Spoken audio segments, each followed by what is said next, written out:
Hello, my name is Nick Bright, scholar of East Asian religions. And I'm Proven Paradox, a guy with a lot of questions. And you're listening to Bright on Buddhism, a podcast where we discuss East Asian Buddhism, answering listener-submitted questions from listeners just like you, and introducing concepts of Buddhism that you may or may not be familiar with in a casual, conversational setting.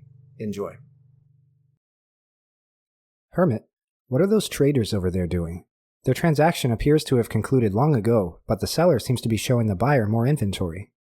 I think that the trader from the west is sharing with the man from the east all of the wares he has acquired from the local temples to the Buddha. It appears that the man from the east has never seen such wares and inquires as to what they're for. Fascinating. Has not the Buddha's teaching reached eastward? It likely has, but perhaps not in a way that is accessible to everyone. Perhaps traders here and there have adopted some recitations or images of the Buddha, but few in the more distant east are likely aware of this. I wonder how the Dharma will come to reach everyone in the distance. Indeed.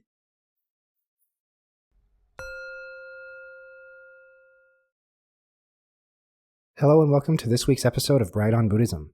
This week we will be discussing Buddhism's arrival into Korea. What is the story of Buddhism's arrival into Korea? How did this affect Korean Shamanism? How did this influence Korean Buddhism going forward? We hope you enjoy. So, let's get to it. What is the story of Buddhism's arrival into Korea? A couple of episodes ago, we discussed Buddhism's arrival into China, and here we will continue that story with its arrival into Korea. To begin with, the methodological problems that we discussed before still apply. That is, there is a textual narrative of the entry of Buddhism into Korea that favors the elite, the wealthy, and the ruling class, and there's simultaneously an archaeological and oral narrative of the transmission of Buddhism into Korea that favors common people engaging in cultural exchange. Similarly, the influence of Confucianism, Taoism, and folk religions are quite significant in Korea as they were in China at the same time. However, we should talk about a few issues of the historical relationship between the kingdoms of the Korean Peninsula and China. The time period in which these narratives take place, when the former Qin dynasty is in power in China, is about 350 AD. This period is known as the Three Kingdoms period of Korean history because there are, you guessed it, three kingdoms in power on the Korean Peninsula. They are the Goguryeo, the Silla, and the Baekje kingdoms. These kingdoms are independent, but they exist in a tight-knit network with each other and with the Qin dynasty through marriage and trade, and they're heavily reliant on the Qin dynasty for security. The Korean Three Kingdoms period is a different thing from the Chinese Three Kingdoms period. The Chinese Three Kingdoms period lasted from 220 to 280 Common Era. These three kingdoms share many cultural similarities with China, but there are also some unique differences. For one, their indigenous religious practices, which we now collectively refer to as Korean Shamanism, were somewhat unique in the region. There were shamanistic practices going on all along the Korean Peninsula and in modern-day China, Russia, and Mongolia throughout various points in history, but what makes Korean shamanism unique is the shape that it takes as a result of its interactions with Chinese religion. There are several founding myths and legends in the Korean shamanistic tradition which are either related to Chinese ones or reference them directly. The existence of the tradition is heavily influenced by Chinese religion, but it is also in many ways a response to it. In a moment, we'll discuss what Korean shamanism actually is, but for now, we should round out the narratives of Buddhism's entry by introducing the ecosystem into which Buddhism was introduced. We will address the narrative concerning common people first. Practices of Taoism, Confucianism, and Korean shamanism all together combined to create a lifestyle for, to our knowledge, the wealthy elites, but at the same time, of course, there were much more localized practices going on which were related to those elite practices in many ways. It was through these practices and traditions that Buddhism was filtered into society in these three Korean kingdoms, just like it was through Confucianism and Taoism that Buddhism was filtered into China. Buddhism very likely entered the Korean Peninsula before being officially brought to the elite classes as a result of trade and cultural exchange taking place in these borderlands between the three kingdoms of Korea and China. Because the three kingdoms in the Qin dynasty in China were so tightly interlinked, it is practically guaranteed that this happened. There are no such geographical barriers as the Himalayas or anything like that dividing the Qin dynasty area in China from the Korean peninsula. So there absolutely was a great deal of cultural exchange going on that probably resulted in the transmission of Buddhism into the area. However, we should know that Buddhist practice likely did not look quite like we imagine it at that time period. The common people did not suddenly begin building monasteries, chanting sutras, and becoming monks and the like. Instead, it is most likely that the historical Buddha or other Buddhas were all added to an existing pantheon that could be called upon in ritual for various worldly concerns, such as a bountiful harvest, ensuring good weather, preventing epidemics, and things like that. This is a direct reference to the process of filtering I mentioned before. If all that arrives are icons of the Buddha, artworks with the Buddha in them, and a few texts in a language that only a very few people can read, then there is no formal instruction for how these things ought to be worshipped and venerated, and thus, rather than Buddhism upending existing modes of worship and ritual into something quote-unquote quintessentially Buddhist, these icons, artifacts, and so on were simply added to the regular routine that was already going on. Now we should cover the more official and elite narrative. According to two 12th and 13th century texts that we have, there were 3 monks who were primarily responsible for bringing Buddhism to the Korean peninsula during the 4th century Common Era. The first is a character named Malananta. He was an Indian Buddhist monk who came from the western reaches of present-day China and brought Buddhism to King Chinmu of Baekje in the southwestern Korean peninsula in 384 Common Era. The next character is Sundo, who is known in Chinese as Shundao, and he was a monk from the northern Chen dynasty who brought Buddhism to the kingdom of Goguryeo in northern Korea in 372 Common Era. The third monk is known as Ado, and he brought Buddhism to the kingdom of Shilla in central Korea around 412 Common Era. These 3 all occurred very close together as a result of the 3 kingdoms existing as tributary states to the Qin state. This means that each of the 3 kingdoms, being smaller than the Qin dynasty's land holdings, regularly paid their tribute to the Qin government to try and prevent them from wanting to invade and take over the Korean peninsula. Thus, they paid sums of gold and important cultural artifacts as a means of disincentivizing invasion and maintaining their own sovereignty. The Chinese state became very wealthy from this practice, as it was receiving tributes from kingdoms in all directions, including from present-day Eastern Russia, Mongolia, Tibet, Vietnam, Japan, and many kingdoms in Central Asia. Thus, Buddhism entered through that channel that already existed between the Qin state and the 3 kingdoms on the Korean peninsula. As we've mentioned, Buddhism was not seen to conflict with or challenge the practice of shamanism in Korea, so the two blended together in some unique and fascinating ways, which we'll talk about next. How did this affect Korean shamanism? In order to discuss this question, we should introduce what Korean shamanism actually is. This is a bit of a difficult thing to do because it's very highly localized and diverse among the different groups that lived on the Korean peninsula throughout history, but there are some overall themes that can be observed and should be mentioned here. The first among them is that Korean shamanism can broadly be categorized as an animistic tradition.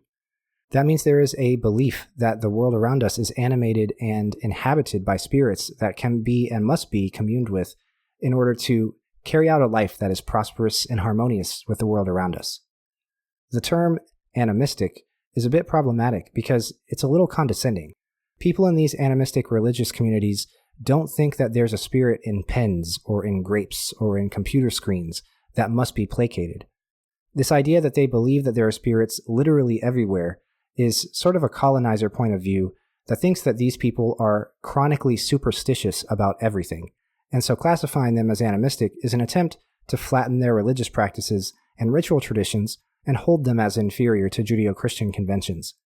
Chinese folk religions, Korean shamanism, and pre-modern Shinto in Japan have all been classified as animistic at various times in history. It's important to point out it is how people talk about these religious structures, but the term is not really terribly useful, so we won't use it any further. Instead of thinking that there are spirits in literally everything, what we mean to say is that, like in Chinese folk religious traditions, there's a belief that forces in the natural world, such as the weather, harvests, earthquakes, rivers, mountains, epidemics, and so on, are all controlled by sentient spirits. It's similar to how in Chinese folk religions, the governmental and bureaucratic hierarchy in the world of the living is thought to be mirrored in the world of the dead. We control where we build our homes and farms, we control when and where we plant our food, we control matters of human governance, and the spirits, or deities, control the winds and the rains. the bounty of the harvest, the passage of our dead into their world, and so on. Furthermore, the realm of the dead is overlaid on top of this realm, but is beyond our mundane senses. The way that humans are to maintain harmonious relationships with this wilder world is to carry out rituals of obeisance and veneration and placation to keep things going okay, or to remedy the situation when things are going poorly. The responsibility for carrying out and managing these rituals is a member of the community known as the shaman, who serves as a liaison between the two realms and their inhabitants. One thing that makes Korean shamanism sort of unique in history and in the region is the shamans themselves. They're usually women who are said to be selected by a god or goddess through a process known as divine sickness. A girl or a woman in the community will become ill in an unexplainable and severe way. This illness could have any set of symptoms, but it's usually going to be very persistent, very debilitating, and resistant to any sort of conventional medications. So, after all the mundane treatments are tried and then fail, the girl or the woman will be taken to an existing shaman who will do some divination to decide if this is a divine sickness, and if so, which god or goddess is reaching out to possess the sick person or to motivate the sick person to become a shaman. If the illness is found to be divine, the girl or woman will join the existing shaman in an apprenticeship situation and will be trained up to be the next shaman after the existing one passes away. The shaman's duties are to perform rituals for the community to ensure good harvest, good weather, good health, etc. So I'm curious to know if there are any symptoms we can talk about for these divine sicknesses, and if there's like an age group that is generally considered for these.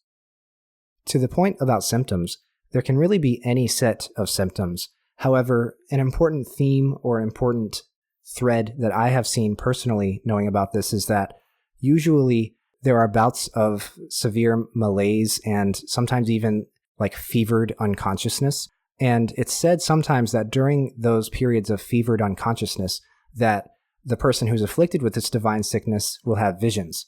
And after the sickness is remedied because the shaman has done the ritual to cure the illness and bring the person into the shamanistic fold, then that person will reveal to the shaman, oh, by the way, I had visions of X, Y, and Z while I was down sick. So usually it's not just a cold that lasts a week and then goes away. And it's not just like something acute that's caused by something that someone ate or drinking bad water or something like that. And it's also something that hits very, very severely and makes the community think the person is going to pass away, but then they pull through as a means of this ritual. As to the age group question, in the pre-modern past, we tend to observe that usually this sickness struck young women and girls before they were even teenagers, so they would usually be under the age of 13, roughly.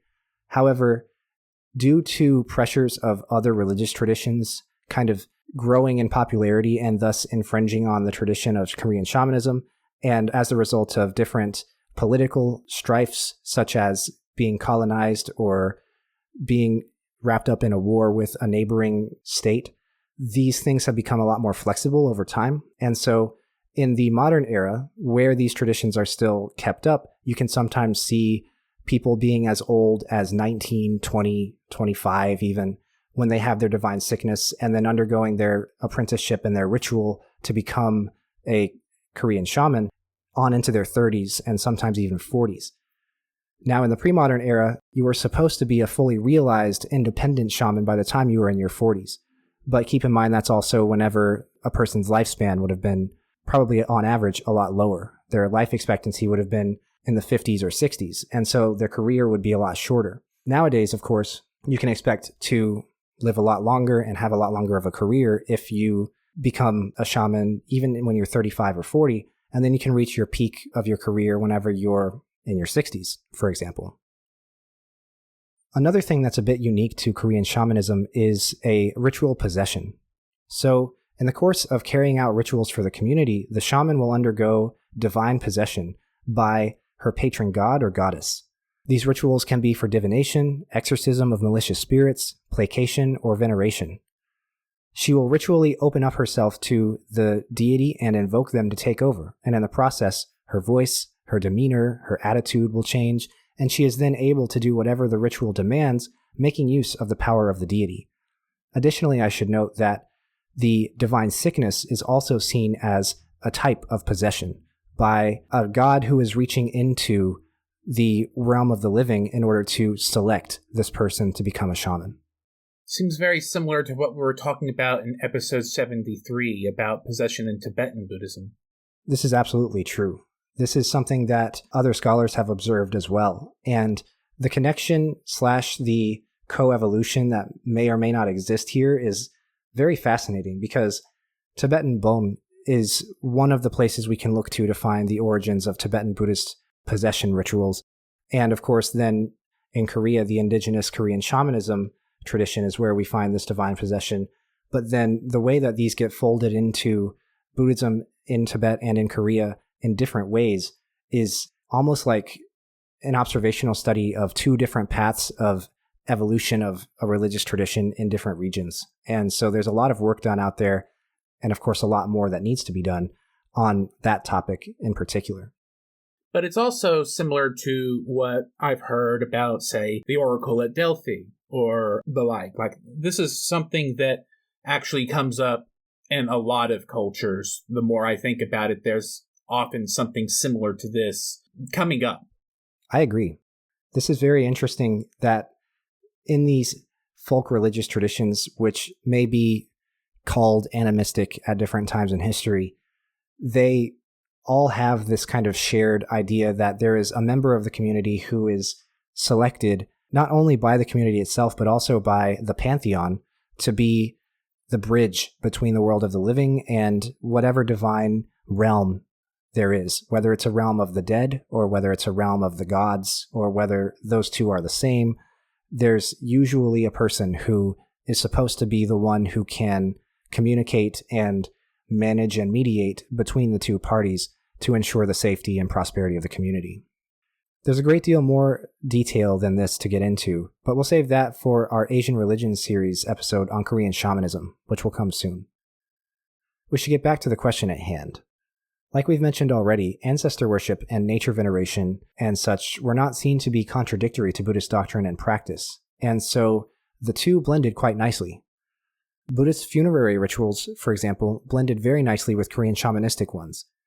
Both held the belief that upon death, if proper ritual forms were not observed, the deceased would become a spirit that would then turn around and harass and plague the living in some way, and something would have to be done in order to remedy that problem. They would have to be exorcised, or when Buddhism showed up, they would have the Dharma preached or recited to them on their behalf in order to save them and save the community. As such, Buddhist ritual and shamanistic ritual came to exist more or less side by side. Throughout much of its history, Buddhism was adopted as the primary religious affiliation among the elite wherever it went. The same was true in Korea, but shamanistic traditions still persisted in the religion of the rulership. The kings of these three kingdoms were poised not only as patrons and propagators of Buddhism in the state, but also as the ruler of the realm of the living, just as the deities of the shamans were rulers of the realm of the dead. It was the ruler's job to maintain order and harmony in this world, just like it was the responsibility of the gods to maintain order and harmony on the other side. How did this influence Korean Buddhism going forward? Soon after the arrival of Buddhism into Korea and the construction of temples and the ordination of monks, there were some monks who took trips to China and India that were sponsored by the government of their respective kingdom. The purpose of these trips would be to learn what was going on in Chinese Buddhism, or to go access the original Sanskrit or Pali texts in India to bring back some updated or more original Dharma, and all of this contributed to the growth of various lineages of Buddhism in Korea. Some of these include the Samlon, or East Asian Madhyamaka school. This school focused on Madhyamaka doctrine, and this school primarily emphasized the emptiness teachings and explications of the Middle Way by the famous Indian Buddhist thinker Nagarjuna. Another school was the Gyeyul school, which was mainly concerned with the study and implementation of Shila, or moral discipline. This school did not observe the sutras or the Abhidharma texts as much, and instead observed the many monastic rules as a means of attaining awakening. Another school is the Yolban, or the Nirvana school in Sanskrit, and this is based on themes of the Mahayana Mahaparinirvana Sutra. These themes include emphases on Buddha nature, deathbed rituals, and jhanic meditation. Another school was the Wongyang school, which is known as Yuanyang in Chinese. This school formed toward the end of the Three Kingdoms period in Korea, and it led to this actualization of the perceived or interpreted metaphysics of interpenetration, as is found in the Avatamsaka Sutra in the section on Indra's net. This was considered the premier school in Korea during the Three Kingdoms period, especially among the educated aristocracy. It was really philosophical and really scholarly, and it centered around the Avatamsaka Sutra, or the Flower Garland Sutra, which we haven't yet read, but will read soon. It's incredibly complicated and dense, and so there was a lot for the Three Kingdoms thinkers in this Wongyang school to discuss and to debate.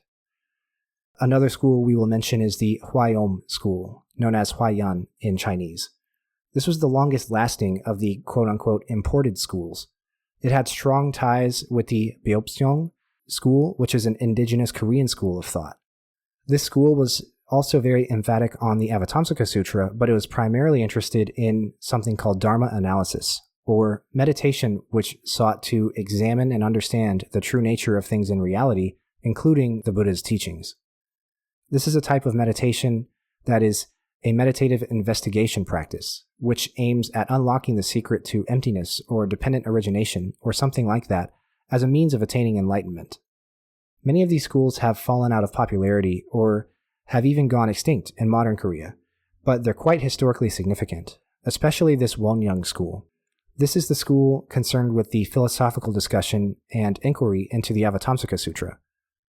This school is significant because the Huayom school, which corresponded to Huayan from China, was also very concerned with the Avatamsaka Sutra, but the Wongyang school had very unique takes on the text. Much of the written material we have from this Wongyang school gives a very unique exegesis and commentary on the Avatamsaka Sutra. Huayom was much longer lasting in history, but the Buddhism of the pre-modern aristocracy was primarily Wongyang instead, meaning that the commentaries and debates that took place in that school had a lot of political, scholarly, and religious influence during the Three Kingdoms period in Korea's history. Later, as Chan Buddhism became ever more popular in China, so too did it become popular in Korea under the name of Seon. Chan, if you remember, is the Chinese precursor to Zen in Japan, and was strongly emphatic on jhanic meditation as a primary practice. Seon is very similar in this regard, and it is perhaps the most popular form of Buddhism in Korea today. This school of Buddhism served to legitimize rulers and reinforce the power of the state through the 10th to 14th centuries, because it served as a check and balance to the power and influence of Wongyang thought. You'll remember, as we observed in Chinese religion, religious schools of thought also represented political factions. Thus, the growth in popularity of the Wongyang among the elite aristocracy necessitated a counterbalance that buttressed the power and influence of the emperor and his supporters over the aristocracy. Thus, the popularization of Seon was initially thought of as a threatening and dangerous upstart trend among the Wongyang elite, but it later found strong foundations among people who sought to unify the different schools of Buddhism in Korea in support of the rulership of the king. This Seon movement had a clear agenda to grow the power and influence of the ruler over the aristocracy, and thus represented a threat to the power and influence of the aristocratic Wongyang faction. Later in its history, Seon and many other schools of Buddhism were suppressed by Neo-Confucians. After a military coup in 1392 that overthrew the rulership, the practice and propagation of Buddhism of any kind, but primarily Seon, was suppressed by the government. This was because it threatened the Neo-Confucian legalism that was propagated by the military government, which had successfully overthrown the rulership.